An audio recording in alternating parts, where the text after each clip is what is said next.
This is Gesher, the podcast that's bridging the gap between the Jewish and evangelical Christian communities with conversations that matter. Here's your host, Ty Perry, with the Friends of Israel Gospel Ministry. Hello, everyone, and welcome to this episode of Gesher. I'm glad to have you listening today. My guest on this episode is Dr. Guy Golan, an associate professor of strategic communication in Texas Christian University's Bob Schieffer College of Communication. Before joining academia, Guy worked as a political communications professional in Israel, working with the teams of former Prime Ministers Shimon Peres and Ehud Barak. He's also the co-author of a new book, My Brother's Keeper, The Complicated Relationship Between American Jews and Israel, and he's here to discuss that with us today. Dr. Golan, welcome to Gesher. Okay, thanks for having me, Ty. Well, Dr. Golan, I truly did enjoy reading this book. I think it's an invaluable book, whether you're Jewish, you're an evangelical Christian, whoever you are, you're an American. It's helpful to understand the distinction between the American Jewish community, the Israeli community, and I want to just read from the preface. There's a part here that I think really sets the tone for the rest of the book. You write, American Jews and Christians alike are often surprised when they land in Israel. Many expect Israelis to look like American Jews, like Jerry Seinfeld, Adam Sandler, Jon Stewart, or Bernie Sanders. Many expect to find bagel shops and kosher delis and have their choice of corned beef on rye. But when they step out of their cab or tour bus and walk around in Israel, they encounter unexpected sights and sounds. The Jews they see are predominantly brown, not white. The music heard on the street and on the radio is predominantly Middle Eastern, not Western. Israeli street food, likewise, is not what Europeans and Americans know as Jewish food. No bagels and cream cheese, no rugula, no brisket or tongue sandwiches.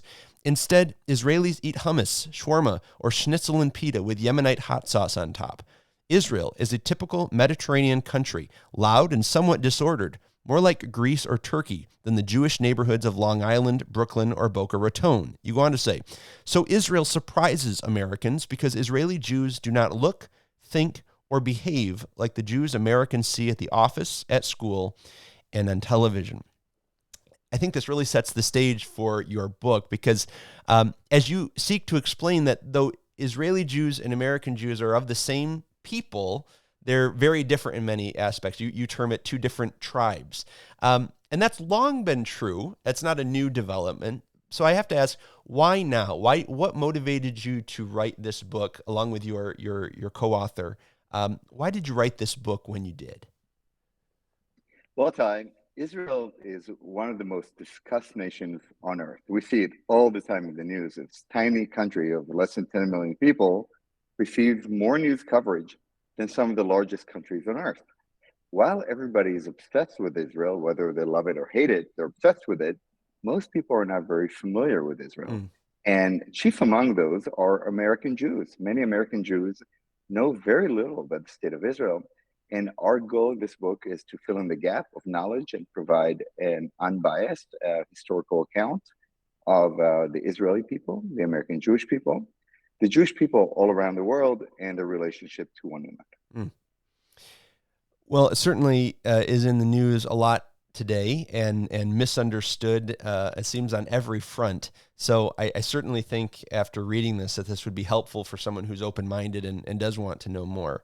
One of the things that you discuss early on in the book in your chapter called Religion or Nation, and there's a question mark there. So it's the question of who are the Jewish people, or what is Judaism? So walk us through that. I don't want to call it a controversy, but a debate. When we speak of Judaism or Jewish people, of whom or of what are we speaking? Well, this is, as you said, the focal point of this book. It's about identity, and the identity is really important because it affects everything in our lives. For thousands of years, Jews understood themselves to be a religion, a nation, a people with a shared commonality and a shared faith, meaning that the Jews who lived in Yemen, or the Jews who lived in Eastern Europe, or the Jews who lived in Latin America, all understood themselves to be one nation. And this all changed during emancipation. And we'll talk about that a little later on, but the salience of one's religious identity, is it just a mere faith, or if you're a Jew, are you a part of a larger nation? Mhm. Well, let's talk about emancipation. I'm not sure if most of my listeners would necessarily know exactly what you're speaking of when you speak of Jewish emancipation. So talk to us about that. What is that, and how did it impact the question of identity when it comes to the Jewish people? Yes, we're not talking about the Emancipation Proclamation. We're talking about something that happened years before. Um, Ever since, let's talk about Eastern European Jews. Eastern European Jews lived in Europe for a very long time, and they lived separate from the non-Jewish world. So Jews would live in their own shtetl, where they mostly interacted with one another. So they lived in a close society within nations like Russia, or Poland, or Germany. And when you lived in those shtetls, you would receive, you would be immersed in Jewish culture, Jewish education, Jewish habits. Everybody married only people from their own, religion, Hmm. and this was the way of Jews all around the world for thousands of years. However, this all changed in the late 1800s in Europe, especially in Central Europe, where Jews were offered a bargain, the bargain of emancipation. And it went as follows: if you remove your Jewish markers, if you act less Jewish, if you are willing to kind of give up the old ways and embrace the new ways, the modern ways, you can become a citizen Mm. of the nation. Meaning not only in terms of a bureaucratic citizenship, but also you're going to be accepted by the others, and that will open doors to you. So you can leave the shtetl and become a regular citizen of Germany, a regular citizen of France, a regular citizen of Holland. And guess what? Jews jumped on that deal. And many of them indeed took off the kippah, the yarmulke, took off the religious markers, abandoned the traditions of thousands of years of Judaism, and just became normal, everyday uh, Frenchmen, Germans, Dutch, and this allowed them to not only avoid the persecution, but also step up in the social and economic ladder. Mm. So Jews suddenly became people who were important in those societies. They joined the political, the economic, the financial, entertainment world, and they made their mark. So the promise of emancipation, the deal that we speak about throughout this book, it started in Europe. Later, it would come to America. Jews loved emancipation. It protected them. It allowed them social mobility, but it came at a large cost. Well, and let's talk about the cost, because as I look at Jewish history during that period, it does seem in many ways like that was a bargain that was kept, that deal was kept. And yet when we come to particularly the 30s and 40s in Europe, we see that one side of that party reneged on its bargain. So as you think about assimilation, and I shouldn't say purely assimilation, but the emancipation bargain, do you think it was a net win for the Jewish community, or did it not? That bargain was not fulfilled as promised. So the deal worked until it didn't work, right? Yeah. Jews climbed up to the highest office. In the book, we discuss all the famous people who were, in top positions in the German and French and Dutch and English government and culture and banking. And they did really well. Mm-hmm. And it worked until it didn't work. And then Jews were thrown out of the elites, and they faced a Holocaust, Yeah. and this was a complete tragedy. Yeah. Yeah. Well, I want to talk about one of the places where that bargain has worked pretty well, and that's here in the United States. Certainly throughout their history, the Jewish people have always been the other, whether they're in Christian lands or Muslim lands, and that's often meant extreme physical persecution as a people to varying degrees. And though anti-Semitism, certainly it's existed here in the United States, we know that there's a history there. The American Jewish experience, though, has been vastly different from that of their counterparts in Europe and throughout history. Why is that? What makes America the success story for the Jewish community here? God bless America. The United States has been wonderful for the Jewish people because it's been wonderful for most of the immigrants who came from Eastern Europe in the 1900s, in the early 1900s, right? The Jews who came to the United States and settled in the Northeast are not very different than the German, the Irish. I mean, we have so many, the Italians, so these so-called ethnic whites who came in the early century. They were promised the American dream. The way that the United States is so different than Europe is in the fact that in the United States, then we never experienced institutional anti-Semitism. Sure. It's true that, here and there are people who don't like Jews, but there are people who don't like many groups, right? Mm-hmm. But the government never persecuted the Jewish people in the United States. And that's completely different from Europe, where government-led persecution of the Jews was a national sport for many years. Mm. I think probably also contributing to that would be the enshrining in the Constitution, in the Bill of Rights, the freedom of religion, the separation of church and state, in the sense that the powers are not all in one body. I would assume that has contributed to the toleration, and I mean that in the sense of really an embrace of the Jewish community in the American story. Absolutely. Yeah. Well, when it comes to Zionism, I want to define that. If you believe what you hear on campuses and in the media today, you might think it was a derogatory term like Jim Crow or Nazism. I don't think that at all. And we don't at Friends of Israel, and you don't either. So define Zionism. What is Zionism actually? Simply put, Zionism is a national movement that wanted to build a homeland for the Jewish people in their historical homeland. That's it. That's all it means. That's what Zionism is. And I am a proud Zionist because I really believe that Jews need to have their own nation for various reasons. And chief among them, the fact that many people still today, thousands of years later, are still out to get the Jewish people. And we see it every day. We saw it on October 7th and continues.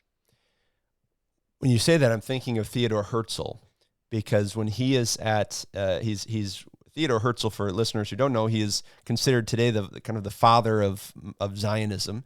And Herzl is a journalist at the time, and he's covering the Dreyfus affair in France.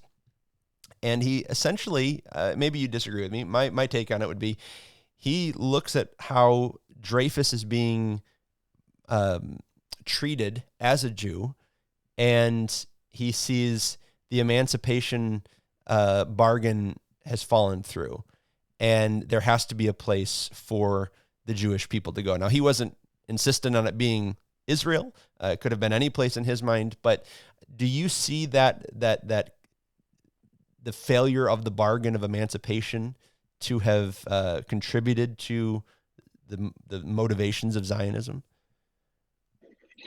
Well, one has to remember that Zionism is not a rare example. I mean, in the same time that Herzl was thinking about the national homeland for the Jewish people, Estonians, Finns, Swedes were all yearning for their own nation. Now, after World War I, we saw the rise of nationalism all across the world, where, the great empires of France and England collapsed, and we saw dozens of new nations being established. So nationalism, the will of a people to have their own nation, is something that was very important in the 20th century and even in the late 19th century. And there is a reason why there is Finland, Sweden, and Norway, and it's not just one country.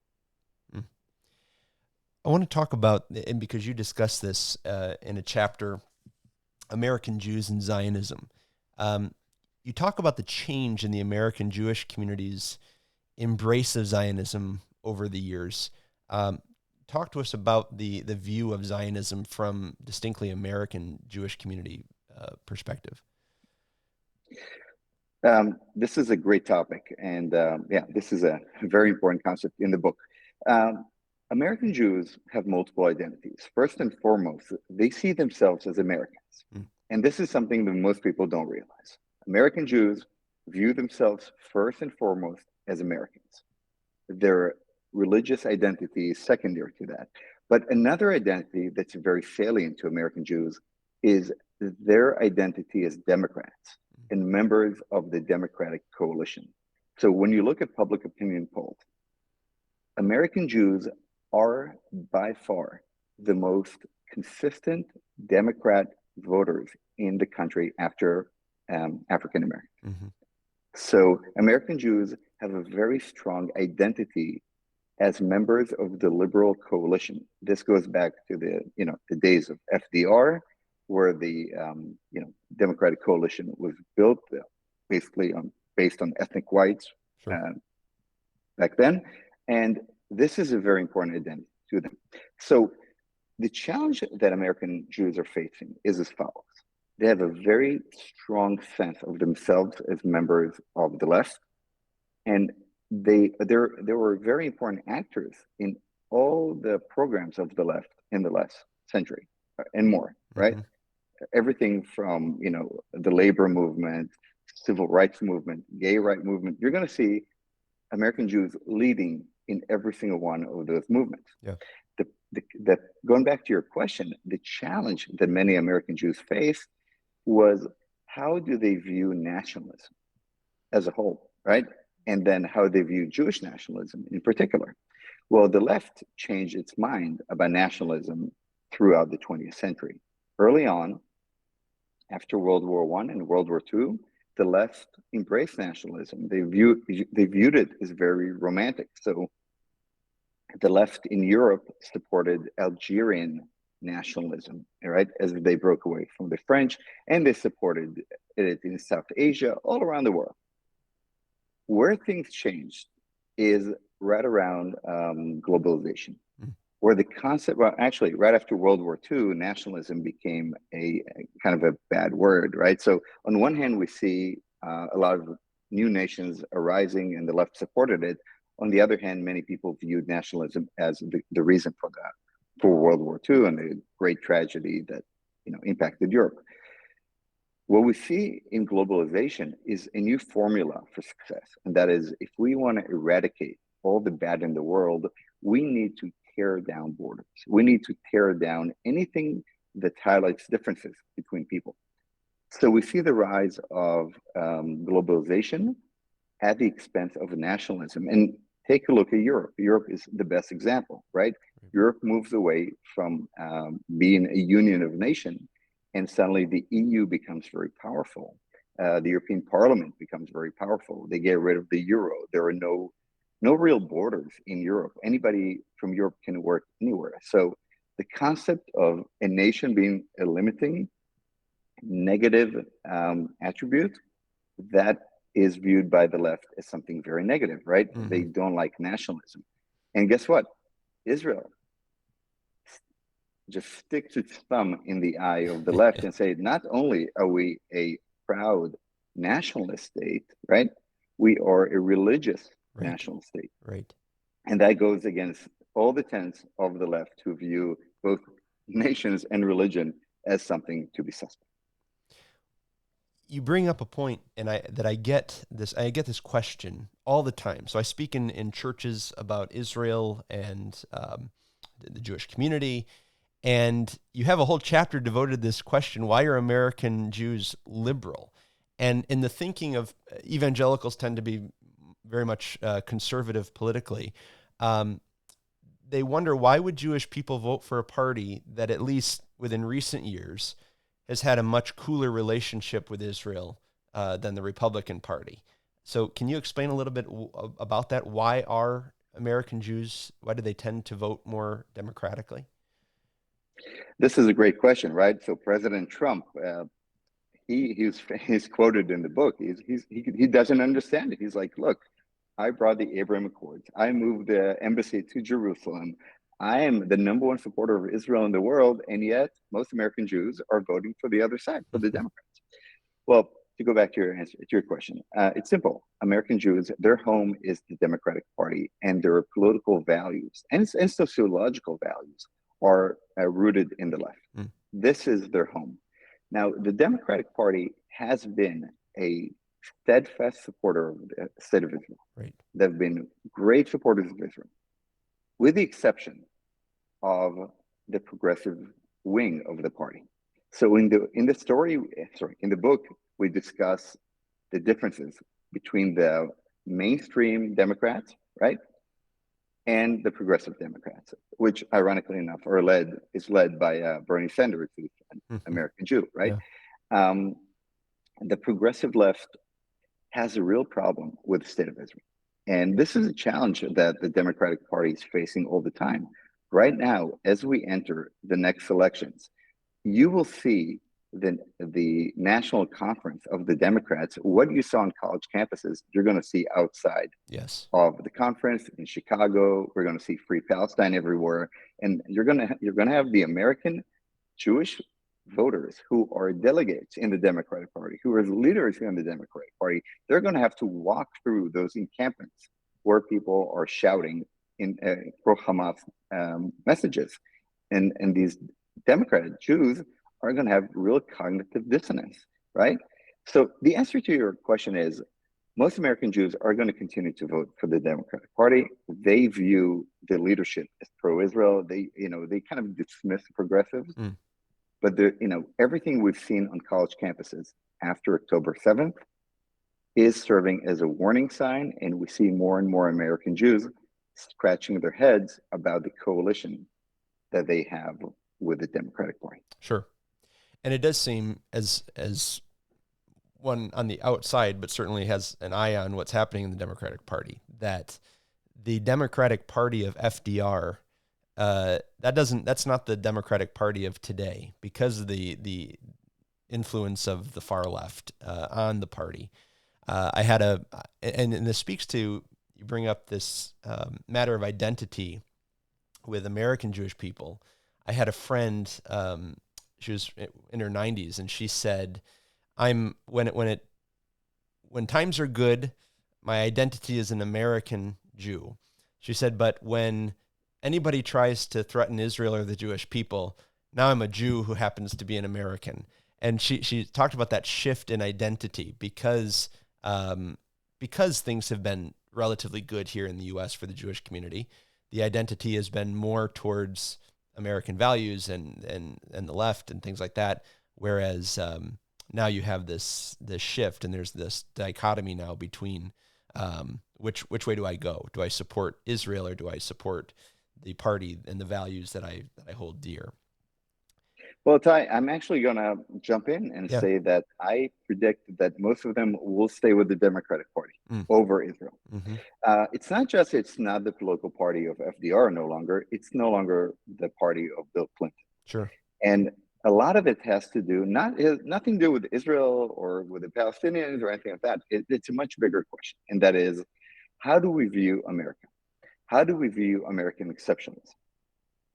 So when you think about Bill Clinton was the champion of American exceptionalism. America was a shining hill, right? A light on the hill, as Ronald Reagan said. And after the fall of the Soviet Union, Bill Clinton ran around the world and he championed America and American exceptionalism. He said, look, we have the right model to make the world better. So for the Democrats, for the Clinton Democrats, when you ask them, is the United States a force for good or bad in the world? Their answer is easy. It's a force for good. However, what we have today from the progressive left is a different answer. And that is, they view American exceptionalism as non-exceptional. And they view the United States as a force for bad in the world, right? And this is what we're hearing on college campuses. Now, what does this have to do with the relationship to Israel? Everything. Because what we have now on college campuses where I live, I mean, not TCU. TCU is great, but I'm saying in academia where I work and live, there is a new narrative that pretty much blames the United States, the state of Israel, and Starbucks for all the ills in the world, right? And this is where the problems come Let's talk about the world's perception of Israel, because I've been of the opinion that, with some major exceptions, the world was once fairly supportive of Israel. They saw it as a net good for the world, and that when it was in 1967, usually is when you'd think about this, for the 6-Day War, and Israel is now the victor. The nation isn't perceived as a weak country. They're now strong, and that's when the love for the Jewish state took a turn for many in the world, because now they're the more of an oppressor. You convincingly argue that that's not the reason that the world has changed. It's actually more about changes that have taken place in the American left. And you kind of hinted at this, but talk about that rise and fall of Zionism's embrace on the political left. Why was it the change on the American left that really influenced how the world views Israel today? Yeah. So when Israel was established, it was weak, it was poor, but the Zionist movement was a leftist movement, right? My grandmother was a communist. My grandparents settled Israel, and they lived in kibbutzes, they lived in collective societies. The Israeli political establishment was a socialist one. And as Israel progressed from a tiny, weak nation into the startup nation that it is today, it left the left. Mm-hmm. And the Israeli economy is a capitalistic economy. The Israeli people are innovators. They are high tech. You sit around in a coffee shop in Tel Aviv, everybody's talking about their new startup. This is not my grandmother's country. Yeah. So Israel moved away from the left in terms of its not only political identity, but also its economic model and what the Israeli people aspire for. The Israeli people aspire to be the United States. People in Israel love the United States. You see this in every public opinion poll. No nation on earth has more love for Americans than the state of Israel. And and this again goes against the narrative of the left. It doesn't like capitalism that much. It prefers socialism. It doesn't like nation states. It prefers globalized countries with no borders and no identity. And Israel is a religious country. It's not religious in its politics. I mean, it's not a theocracy in any way, right. But the people of Israel are religious.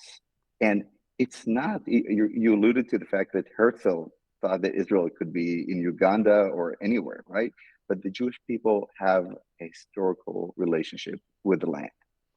And Israel could not work anywhere else. It had to be in the biblical ancestral home of the Jewish people. Yes. Well, you mentioned that there's nobody who loves America more than Israel. And I think the flip side of that is there's really no one who loves Israel outside of the Jewish community more than evangelical Christians in the West in general. And I was wondering about your book when I got it. I hadn't opened it yet, hadn't begun reading, but I saw on the cover, and I'm looking at it here. You have kind of this overlap of the Israeli and the American flag.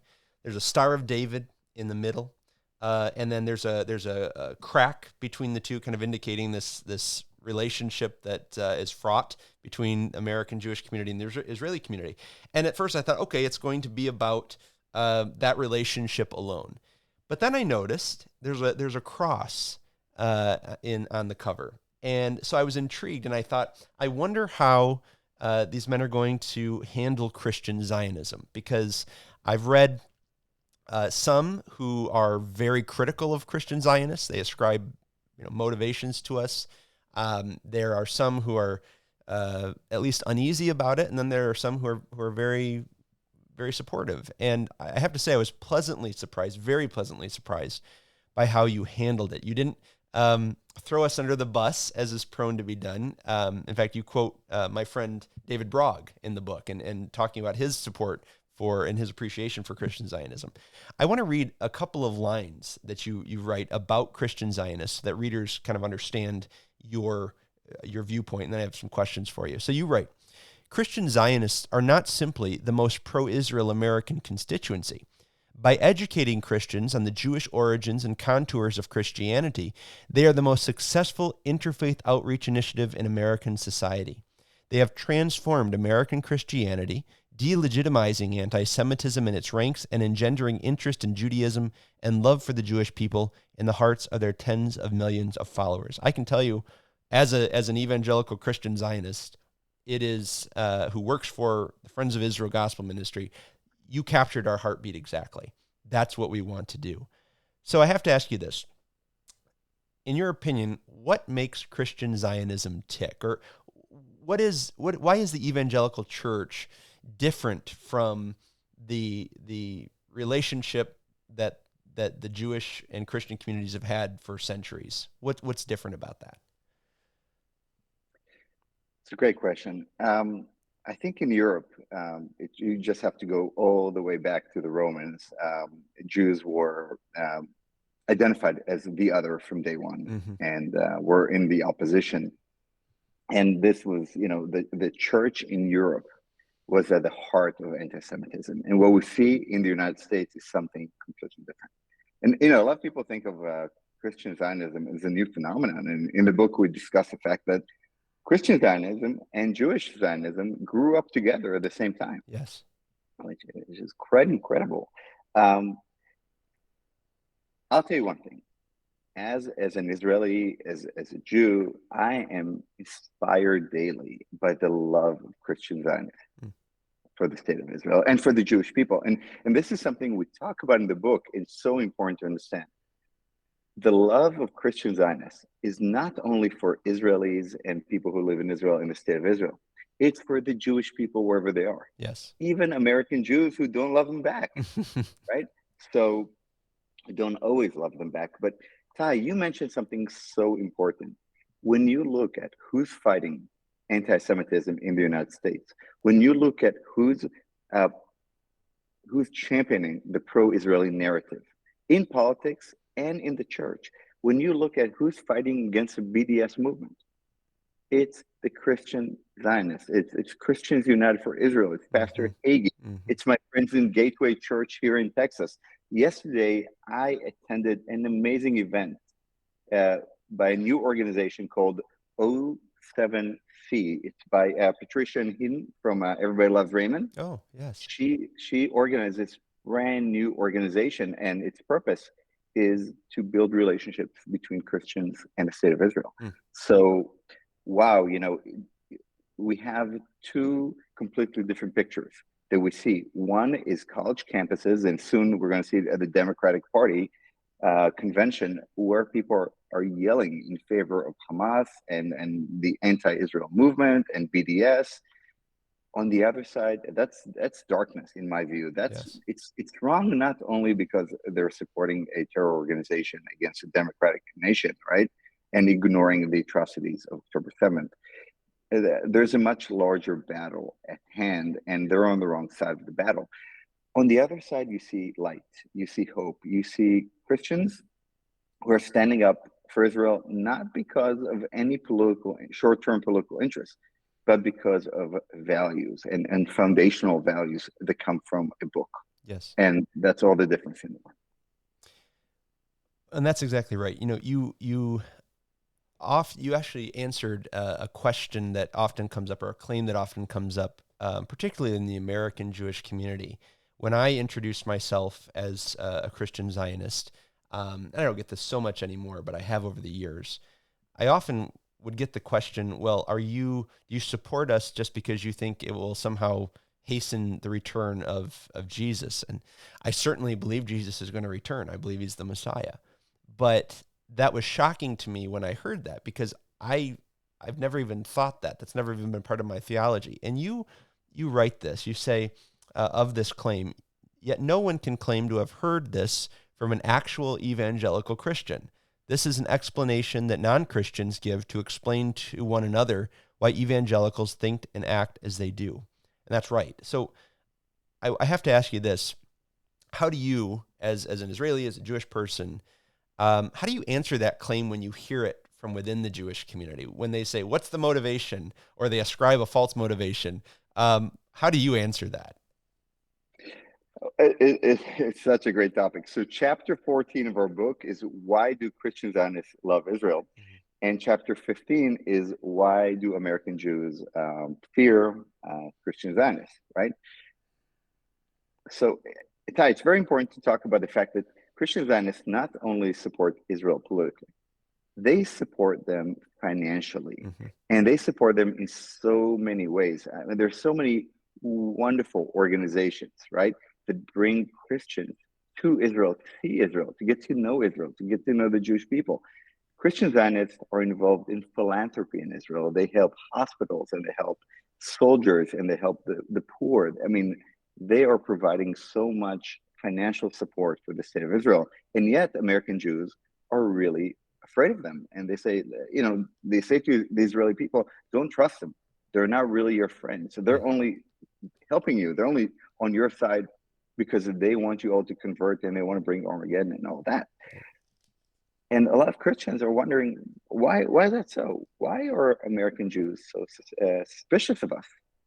And the answer is, first and foremost, because American Jews and Christians are on the polar opposites of American politics. So the cold shoulder that Christian Zionists often receive, not always, but often from American Jews, is not very different from the cold shoulder that Trump supporters receive from Biden supporters. Sure. Right? As soon as somebody hears you support Trump, you're a persona non grata in many circles, right? Well, that's the reason. It's not because of your religion. It's not because of your religiosity. It's because American Jews are on the left and often on the left, and Christians are on the right. Well, when I think about that, I'll tell you what my answer usually is, because many Christians will quote as their motivation from Genesis chapter 12, where God says to Abraham, "I will bless those who blesses you, and I will curse him who curses you." And I always say that's a great motivation to want blessing, but I would say it even goes deeper. And you've alluded to this, and it's that last part of what God says. He says, "And in you, all the families of the earth shall be blessed." And I think that's fundamental to understand, that Christian Zionism comes out of a deep appreciation for the Jewish people, not because we want a blessing, but because we have been blessed through them. And that's certainly our motivation at the Friends of Israel. And we appreciate very much what you've written here. I think it's a wonderful book. I want to encourage listeners to go out right now, pick up a copy of My Brother's Keeper, The Complicated Relationship Between American Jews and Israel by Guy Golan and Guy Chet. And you can get that on Amazon and probably wherever books are sold. Well, Dr. Golan, I want to thank you for writing this book and for taking the time to come on the show today. Thank you very much. Thank you, Dad. I appreciate it.